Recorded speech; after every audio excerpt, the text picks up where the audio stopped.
हैं सीधा। और चलिए अगली खबर का रुख करेंगे, जहां अमेरिका से जुड़ी इस वक्त दो खबरें ऐसी सामने आई हैं जिसकी वजह से दहशत का माहौल है।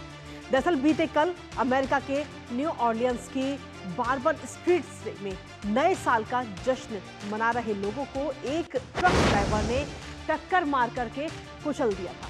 और ऐसे में इस घटना में आपको बता दें कि लगभग 15 लोगों की मौत हो गई।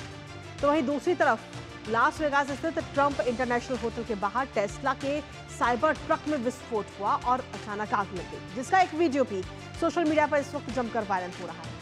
और इस पूरे मामले में अगर हम देखें तो स्ट्रीट में हुई घटना के बाद हमलावर ने पुलिस और वहां पर मौजूद लोगों पर गोलियां भी बरसाई हैं, जिसके बाद पुलिस ने जवाबी कार्रवाई में हमलावर को मार गिराया। जिसके बाद जानकारियां सामने आई हैं कि उसने हर किसी को हैरान कर दिया। दरअसल जिस ट्रक ने भीड़ को रौंदा उसमें आतंकी संगठन ISIS का झंडा लगा हुआ था। फिलहाल FBI न्यू ऑरलियंस में हुए हमले की जांच कर रही है, तो वहीं Tesla senior team cyber truck विस्फोट की जांच कर रही है। और नए साल पर अमेरिका में हुई इन दोनों घटनाओं को लेकर हर किसी के जहन में यही सवाल है कि ये दोनों घटनाएं हादसा है या फिर हमला। बात करेंगे अपने संवाददाता से, लेकिन उससे पहले विस्तार से आपको बताते हैं कि आखिर ये दोनों घटनाएं आखिर कैसे हुई हैं, वो आपको बताते हैं।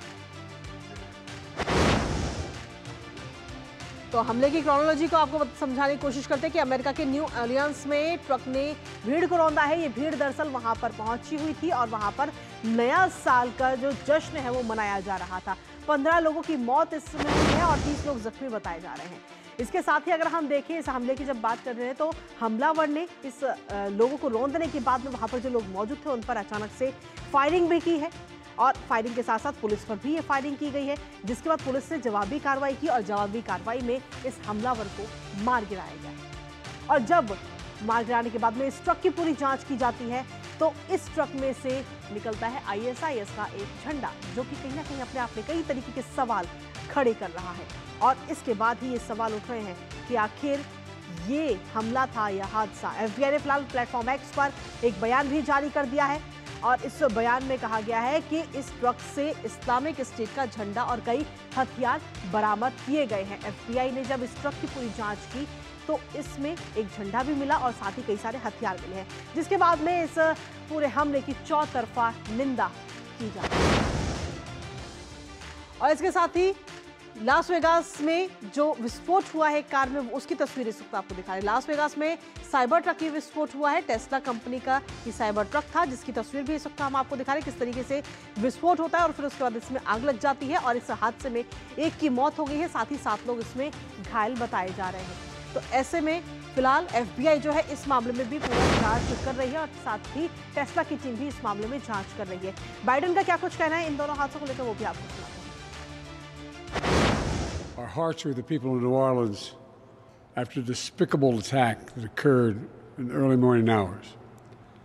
To all the families of those who were killed, to all those who were injured, to all the people of New Orleans who are grieving today, I want you to know, I grieve with you. Our nation grieves with you. Here's what we know so far. The FBI has reported to me the killer was an American citizen, born in Texas. He served in the United States Army on active duty for many years. He also served in the Army Reserve until a few years ago. The FBI also reported to me that mere hours before the attack, he posted videos on social media indicating that he was inspired by ISIS, expressing a desire to kill. तो Joe Biden को आपने सुना और सीधे तौर पर उनका कहना है कि ये जो पूरा मामला है इस पर FBI अब लगातार जांच कर रही है। हालांकि जो हमलावर था उसने सेना में भी इससे पहले काम किया हुआ है फिलहाल, और जानकारी हासिल की जा रही है। इसी पर ताज़ा अपडेट लेते हैं। हमारे साथ में अनिल थॉमस इस वक्त जुड़ गए हैं। अनिल, क्या कुछ ताज़ा अपडेट है आपके पास में? जहां एक तरफ पूरा विश्व नया साल मना रहा था, वहीं दूसरी तरफ अमेरिका में ये दो हादसे कह लें या हमले। बिल्कुल, इसे एक तरह से देखिए जिस तरह से अमेरिका के राष्ट्रपति जो बाइडेन ने कहा कि मतलब वो इसे एक वन ऑफ इंसिडेंट मान रहे हैं, लेकिन अभी अभी खबरें जो आ रही हैं, लुसियाना के जो अटॉर्नी जनरल है वो इसे कोऑर्डिनेटेड अटैक कह रही हैं। तो ऐसे में ज़रूर मल्टीपल रिपोर्ट्स आ रहे हैं इन्वेस्टिगेशंस को लेकर, लेकिन ये इन्वेस्टिगेशन चौंकाने वाला। अगर आप इस थोड़ा सा पीछे जाए, 2016 में पहली बार हमें इस तरह का अटैक देखने को मिला था, जहाँ एक बस सेलिब्रेशन चल रहा है किसी भी तरह का, उसमें लोगों को एक तरह से रौंदते हुए जाता हुआ हमने फ्रांस में पहली बार 2016 में इसे देखा था। और उसके बाद एक लगातार इसकी एक ऐसे कड़ी देखे तो बार बार हमें अलग अलग देशों में, चीन में देखने को मिला, अमेरिका में देखने को मिला।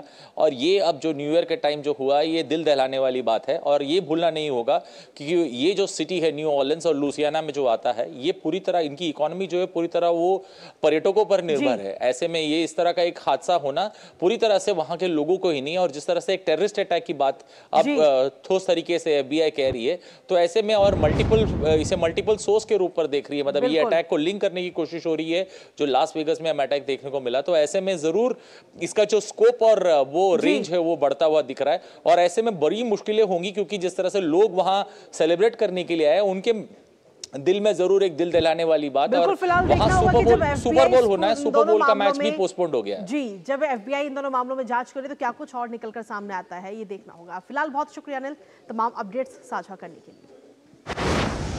और इसी बीच न्यूज पंच में खबरों का सिलसिला लगा